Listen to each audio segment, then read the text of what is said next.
Let's see what Sargon's up to. We have the BBC goes full woke, and CNN just scalped Tucker Carlson's lead writer. Let's go the BBC goes full woke.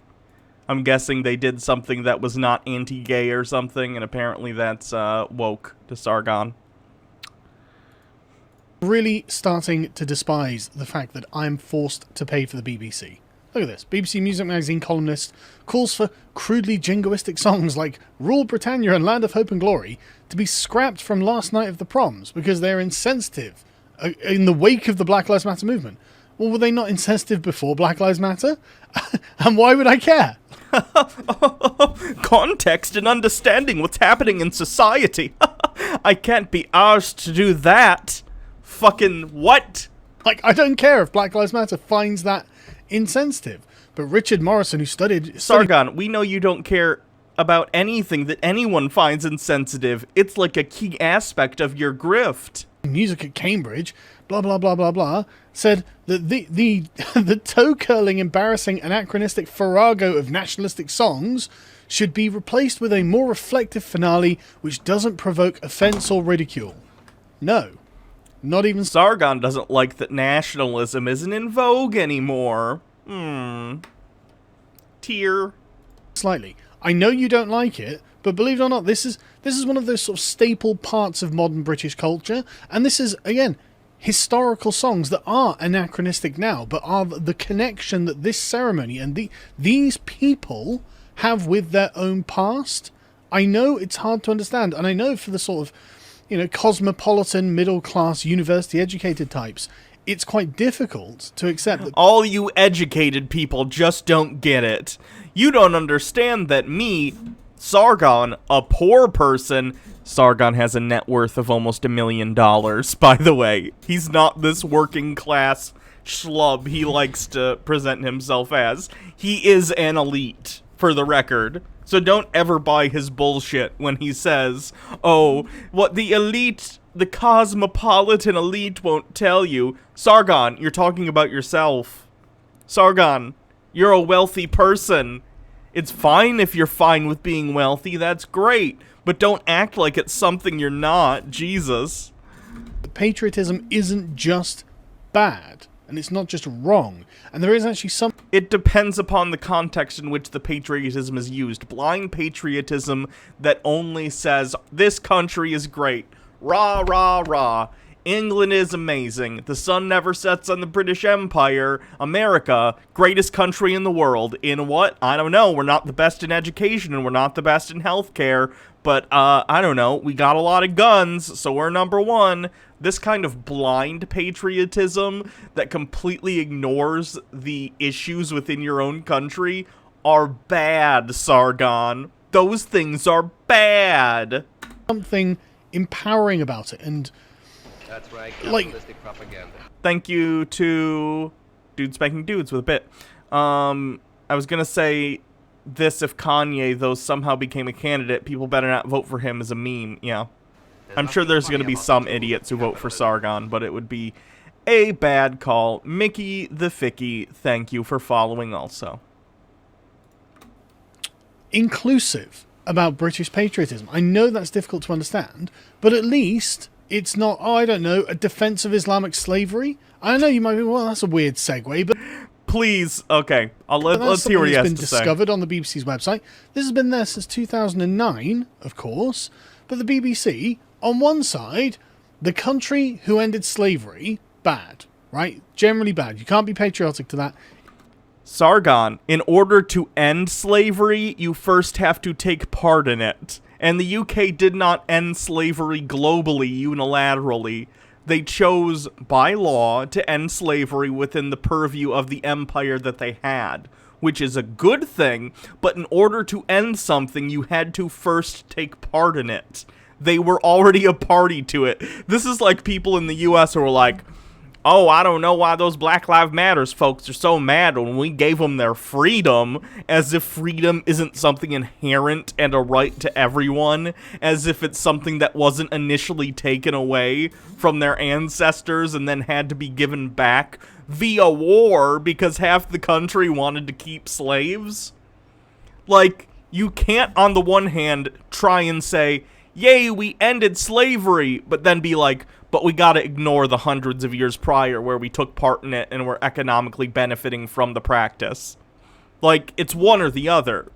You can either say nothing in the past matters, which is pretty ignorant, but at least it would be internally consistent. Or you can say it all matters and you need to take it all into account all together. You don't get to just ignore the parts you don't like. It's cringe, it's embarrassing, it's offensive to Black Lives Matter. But the BBC...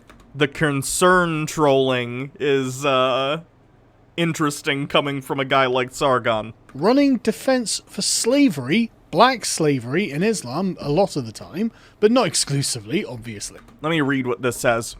It says, slavery in Islam.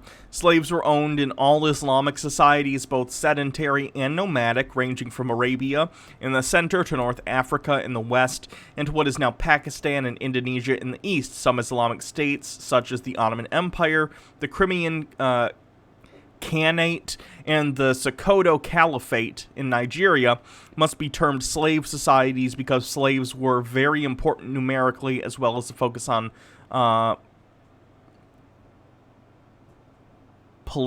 polities, energies. That's Encyclopedia Britannica. So it's just like saying, like, hey, slavery existed in these places. Maybe he'll scroll down and it'll say something else, but... For Islam, that's just fine, right? That's just fine. I mean, look at the way they phrase this. How Islam moderated slavery. Okay, but, like, it's probably an actual thing that happened that they're talking about. It's not necessarily trying to mitigate the damage that is the truth of a certain society, whether it be America or the UK or certain Islamic societies taking part in slavery. It's just talking about the fact that it was interesting that it's limited there. Let's see what it says here. Islam greatly limited those who could be enslaved under what circumstances, although these restrictions were often evaded. Islam treated slaves as human beings as well as property. Islam banned the mistreatment of slaves. Indeed, the tradition repeatedly stressed the importance of treating slaves with kindness and compassion. Islam allowed slaves to achieve their freedom as made freeing slaves a virtuous act. Islam barred Muslims from enslaving other Muslims, but the essential nature of slavery remained the same under Islam as elsewhere. It involved serious breaches of human rights. However, while they were treated, the slaves still had restricted freedoms, and when the law was not obeyed, their lives could be very unpleasant. And then it says the paradox. A poignant paradox of Islamic slavery is that the humanity of the various rules and customs that led to the freeing of the slaves created a demand for new slaves that could only be supplied by war, forcing people into slavery for trading slaves. So basically, Sargon, the reason that they're talking about this is that it contextualizes how slavery was done within those societies. We can talk about, for instance, chattel slavery in the U.S., and how it might differ from this, or in the UK, for that matter. But, like, none of this is, like, how would I put this in a way that Sargon would understand? None of this is simping for slavery, let's say. It's just trying to explain to someone whose only understanding of slavery might be the triangular slave trade as it existed between, Africa, the Caribbean, and the U.S., they understand slavery as that way, where this is a slightly different cultural thing. It's the same reason where if we were to talk about Roman slavery, we would probably talk about it a little bit at length about how it was different from what we understand as chattel slavery in the Western world. Because slavery, well, it is all around the world, regardless of where it is done, an evil thing, and this article even takes time to say, like, hey, the essential nature of slavery remained the same. You're still taking away someone's freedom. That's wrong. It helps to contextualize exactly what we're talking about when we say slavery. Because slavery, well, it is essentially just using someone, taking away their freedom, and using their labor for free. There are specifics that distinguish one kind of slavery from another kind of slavery. It seems that Sargon is mad about this because nuance is something that he is allergic to. I guess it just makes his skin real itchy. Anyway. Islam treated slaves as human beings as well as property. That's so progressive. That's so progressive. Oh, freeing slaves was made a virtuous act. My goodness, freeing slaves was never a virtuous act before or afterwards, and outside of Islam, was it, BBC? Sargon, they're specifically talking about how within their culture it was seen as virtuous to do so. There are places in the world where it was not. Like, look at the American South. If you were a southern plantation owner in the South, if you said, I freed all my slaves the other day, I very much doubt your neighbors would go, wow, what a nice thing you did. No, they'd be like, why did you do that? So a lot of people in the United States who own slaves felt that, and you can see this from writings that they did. Even some of the founding fathers had writings about this where they felt that this idea of the white man's burden, they felt that people of African descent or people directly from Africa were lesser than white people, and therefore the onus was on white people to take them in as if they were children, despite the fact that they were adults, many of them, and basically use their labor the way a parent might tell their kid to do some chores. Sure, we're enslaving them, but really we're doing the right thing by, fostering them and keeping them in the home and making sure that they're safe. So yes, pointing out the fact that slaves in Islam were treated like human beings who could be freed as a virtue is a distinction between slavery in the United States versus the Middle East. Again, I know you don't want to hear this, Sargon, because nuance is poison to you, but these are the facts. What on earth? Like, why are you running defense for the fact that Islam has slavery baked into it? Okay, if you want to talk about having slavery baked into your religion, the Bible itself, once again, talks about exactly how much you should sell people for, talking about the relative value of men versus women in terms of slavery. Women are worth half as much as a man, if you're curious. Jesus said, slaves obey your masters, and there are specific rules on how to treat your slave within the Bible, which say things like, you can beat your slave, that's completely fine. It says something, let me actually find it, so we can have context here. Beating your slave in the Bible.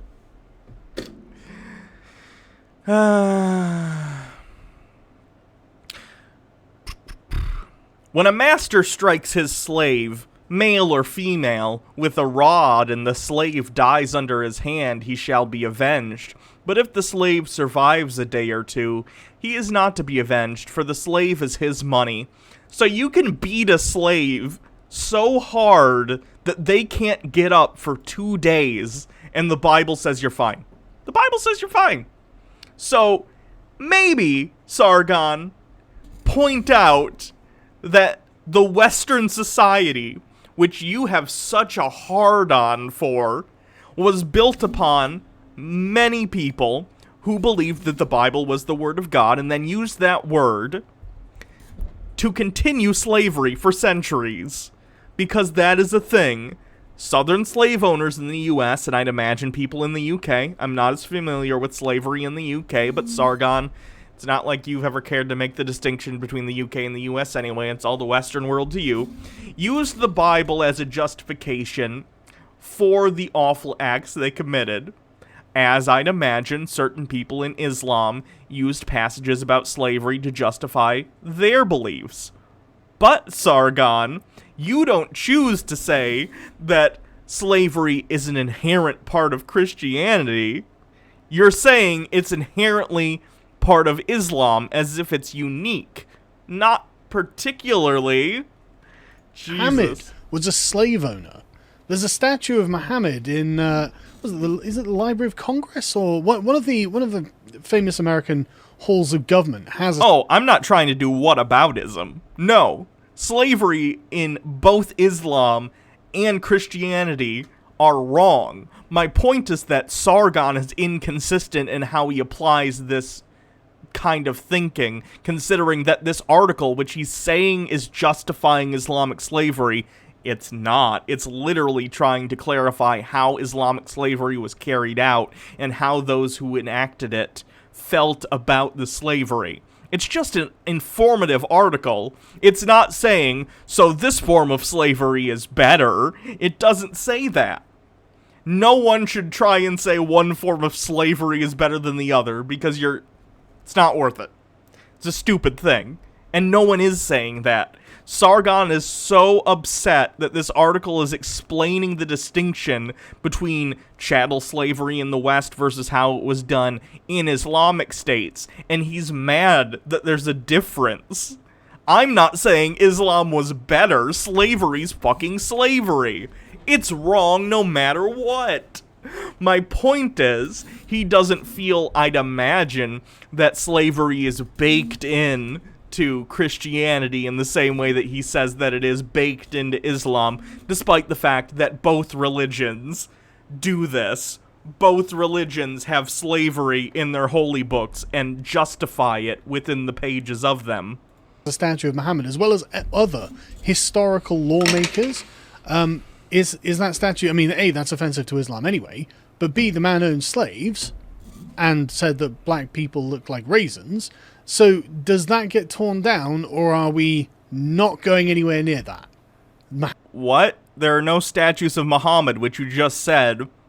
So what are you talking about? Muhammad legitimizes slavery, and as you say here, a poignant paradox of Islamic slavery is that the humanity of the various roles and customs that led to the freeing of slaves created a demand for new slaves that could only be supplied by war, forcing people into slavery or trading slaves. Yes, they're stating facts, Sargon. They're talking about it factually. And you even go into the fact that, what is it? It's, the slaves came from Africa, and a lot of them were enslaved and castrated. But, I mean, that happens in many kinds of slavery. The same thing happened in the West. What's your point? Unbelievably brutal. Correct, it is. Slavery is an awful, disgusting thing. And humanity, unfortunately, is pretty shit. But there's nothing to see here, is there? This is good. I mean, slaves could achieve status. This is good slavery. Sargon, at no point in this article does it say, this slavery is good. They're literally explaining things that occurred within Islamic slavery. What don't you get? Why do you read the difference here and think, oh, they must be saying Islamic slavery is good? No, no one is saying that. Slavery is bad, Sargon. Not exactly a controversial take, but then again, you're spending this time looking at this stupid fucking BBC informative webpage that's just about Islamic slavery and getting, like, triggered over it for no reason. It's very strange. Thanks, BBC. Country when slavery cringe. Not good. But, you know, Islamic slavery is very progressive. Gotcha. It doesn't say it's progressive or good. Sargon, you're putting words in the mouth of a person who wrote this that they didn't say. Jesus Christ. Yeah. Right, and this is just the wokeness runs all the way through the BBC, and it has done for years. This is from 2018, where they had a trainee role that just said no whites. Hold on. Dude Spanking Dude says, so this guy is mad at people explaining history? Yeah, basically. Basically. In the criteria for the job with BBC Newsbeat, it states the traineeship is only open to candidates from a black, Asian, or non-white ethnic minority background. Elias in Wonderland, thank you for following. I would have thought that would be illegal in this country. I honestly would have thought that would have been an illegal thing, but apparently it's not. Apparently it's fine, and when challenged on it, the BBC's like, well, we need this, otherwise we're never going to hire non-white people. And it's like, well, why is that? I guess it's something to do with your own bias. And it's interesting because of their own diversity thing. They say it could be that they're getting not enough applicants who are people of color. That's probably why they put it in the thing. Equality of opportunity is at the heart of our recruitment process. You'll be judged on your suitability for the job and nothing else. But what they don't say is that your race might be a part of your suitability for the job, which is pretty staggering for like a trainee like engineer or the editor or whatever it was. They're literally trying to expand the kinds of people who come in and apply for the job, Sargon, because they're trying to be less homogenous. It wouldn't make sense for them to try and be less homogenous and then have a bunch of white people come in, which I'm sure they already have an abundance of at the BBC. So, but anyway, it doesn't matter. The BBC is riddled with wokeness. And so I was listening to this podcast, No Country for Young Women, where Thank you for three subscribing, very Elias in privileged Wonderland. young women with great educations sit around and fail to understand why people hate wokeness. In this, they are addressing the Karen problem. You can see it's called there, white women's privilege. Now, it's not just white women, it's older white women who have got something to say and are going to wag their finger at you. And the conclusion that they came to, and this is just great, the conclusion that they came to in this is that they should just shut up. Not even joking, that's actually what they... Okay, yeah, because normally Karen, when we use the term Karen, it's not literally about any white woman with an opinion. It's about people who complain to a manager for very stupid things, or scream at employees, or refuse to follow the law because they think it doesn't apply to them. It has a very specific meaning, Sargon. We watch Karen videos on this channel relatively often. We do that in Sovereign Citizen stuff. And there's sort of a similar string of privilege and entitlement that runs through that kind of person. And it's kind of like porn. I can't exactly put my finger on it, but I know it when I see it. They literally say that they should just be quiet and go away. Essentially, it's telling the Karens to cancel themselves. Now, this provoked a great deal of outrage. But I was like, well, hang on a second. Let's explore this. This is getting firmly into the, alt-right misogynist territory, isn't it? That's where I'm told that I am all the time. Let them cancel the Karens and see what happens. Thank you for, or Livelyn, I'm joking, thank you for hosting me. But and well done to who was it? Who's the Tory? Ben Bradley. That was right. A Mansfield Tory MP called Ben Bradley. Good. Oh, an MP decided to cancel their TV license, and it's a stupid political stunt. I canceled my TV license. Really? Did they get rid of all the TVs in their house and all the screens, including their phones? Because if you have any of those in the UK, you need to pay your TV license. So either she's literally gotten rid of every screen in her home capable of either receiving broadcast signal or being connected to the internet, because if you use the BBC iPlayer, that counts as well. Or she's refusing to pay a license fee that you have to pay in the UK, which would be illegal. So, good for you, mate, for making a noise about this. Because hello, this Livelyn. How you doing? We're just sick of white women. Can white women shut up? Is that Sargon? Why are you being intentionally obtuse? Karen does not mean all white women. Karen means, I don't know, someone who calls the police because a black person is in their vicinity and just hanging out at the park, minding their own business.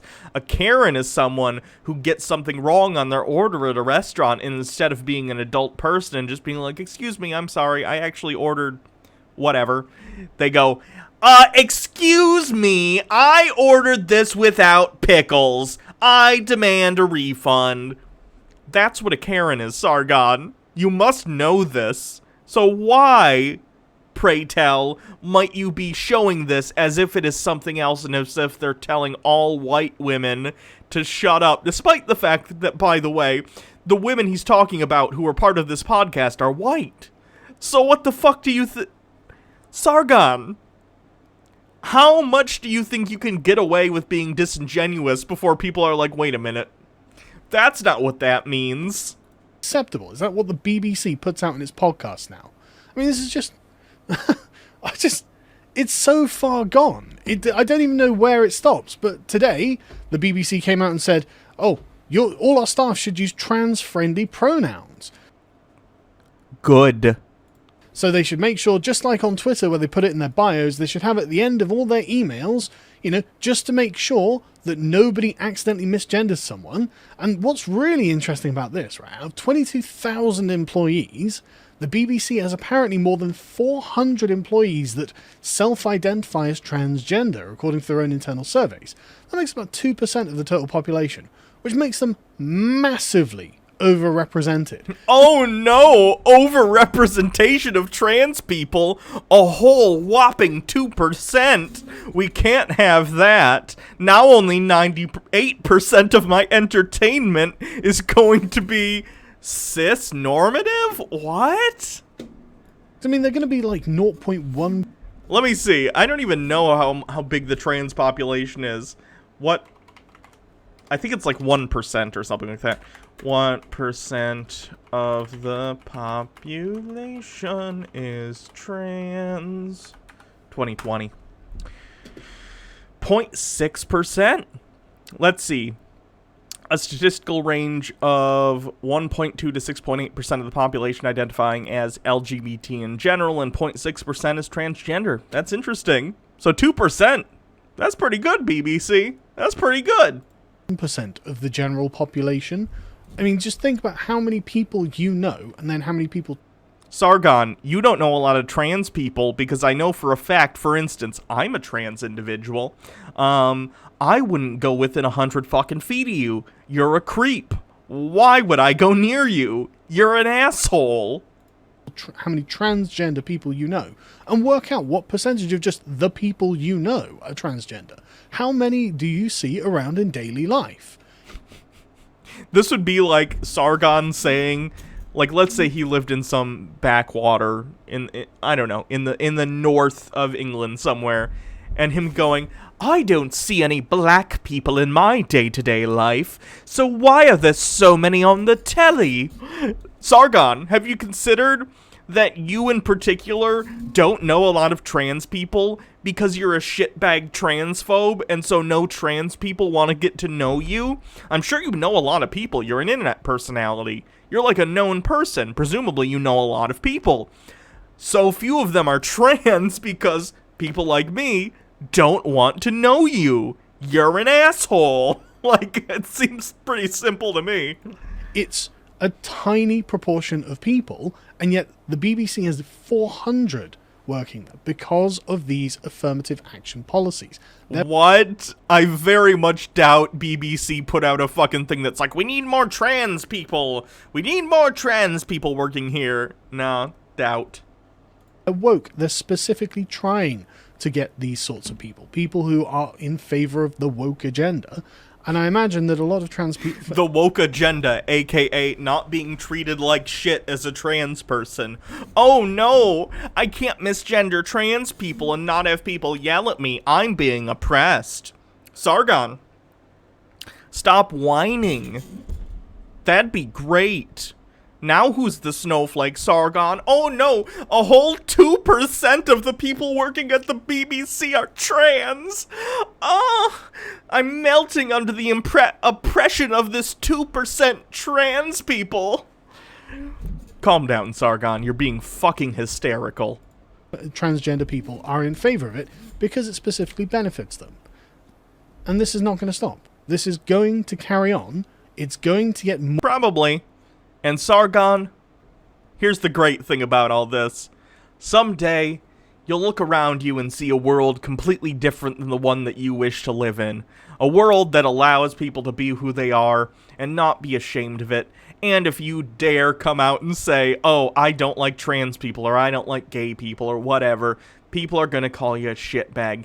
And you'll look around as an old man alone with no one around you who cares because you're such a bitter cunt. And you'll realize, maybe, even for a moment, that you were wrong. I doubt it, but that would be nice, wouldn't it? More and more woke, because nothing satisfies the transgender activists. I mean, the same day... Thank you, CJ Oracle. Baja got me this top. The BBC is institutionally transphobic. The BBC is institutionally transphobic. Blah, blah, blah. What are you talking about? What institutional transphobia can there be when they're advising, it's just advice at the moment, advising all their staff to use trans-friendly pronoun? That's a step in the right direction. That's great. But I don't know enough about the BBC to say whether or not they have issues with transphobia. I really don't know. The BBC is institutionally transphobic. You're a moron, right? But what this comes from is the BBC quietly dropping 4 LGBT plus charities from its transgender support page. Now it's empty. Yeah, I wonder why that is, right? I wonder if it's anything to do with the fact that the BBC is getting a budget cut. I wonder if it's anything to do with the fact that they're literally closing 450 posts. I mean, Sargon, that would have to do with the more conservative parties in the parliament, which are probably the people that you back. Actually, you back, like, super right-wing people. But people more on your side of the spectrum, let's say, are the people who want to cut the budget of places like the BBC. Victoria Derbyshire lost her job as well, but they're not donating to transgender charities. It must be that they're transphobic. It must be that they hate trans people, even though trans people. Yeah, he was a member of UKIP, which is like a far-right party. And the year that he ran for UKIP, they lost most of their seats in Parliament. Good job, Carl. Massively overrepresented at the BBC. It's insufferable. It's stupid. It's beyond stupid. And I'm just so tired of it. And this was what contributed, this desire for savings and to get more money, is what's behind them bringing back the license fee for over 75s, because when you were over 75, you didn't have to pay the license fee. Yes, we're tyrannising this country, by the way. And yet the BBC have done it, and the Conservative government said, look, we have threatened them, saying we will decriminalise non-payment of the license fee if you do that. This is something that we can do, and we will. Let's see if that's tough. Porcelainiant.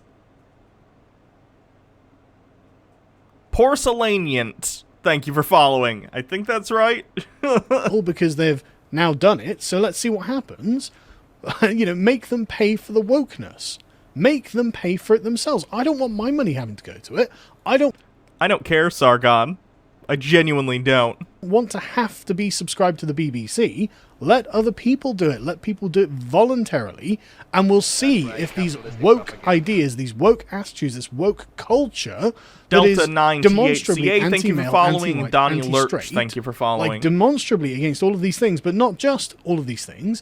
These are sort of like bits on a totem pole that need to be knocked off. Right, we've got rid of the white males. Now it's the white women. Well, who's next? Well, I've heard that It's not white women. Sargon, stop conflating Karens with all white women. That's not what Karen means.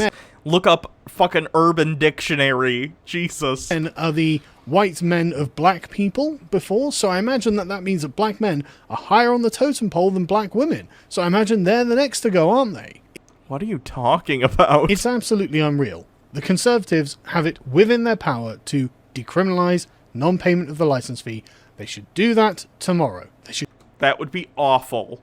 Don't do that. I'm already concerned because it's looking like the BBC might partner with HBO to do future seasons of Doctor Who, which I am very concerned about as a big Doctor Who fan. Stop defunding the BBC, please. They put out fantastic shit. Just do it. Let the BBC sink or swim on its radical left-wing propaganda. I mean, in this podcast, one of the women, I don't know which voice it was, but one of the women is sat there going, well, I mean, I'm a feminist, but I'm not going to call myself a feminist unless it's radical, unless it wants systemic change, unless it wants a revolution. And it's like, the BBC, the British Broadcasting Corporation, is platforming people who call for a revolution against the country. And we're seeing the sort of signs of the sort of cultural revolution happening, with them going, well, I mean, what we need to do is get rid of our national symbols and songs. Fuck off. Fuck off. But I'll tell you what I've done there is probably violence, because speech, my friends, is violence. And if you'd like to support the channel, you can check out the Spreadshirt store. I have no idea why YouTube keeps letting Sargon on their fucking platform. He's such a shitbag. And he just concern trolls constantly. It's very annoying. Sargon. It'd be nice if someday Sargon stopped making money from the grift, but there are always, unfortunately, going to be reactionary idiots willing to pay to hear people scream about things that they are uncomfortable with. Anyway, because like this bit, he makes them money. I don't think he gets ads on his channel anymore, so they don't. They're basically hosting him for free. So that's a choice that they're making, but hey, whatever. Sargon makes up a problem in his own head, then gets really angry about it. Yes, he does. It's his MO. But, you know, what are you gonna do?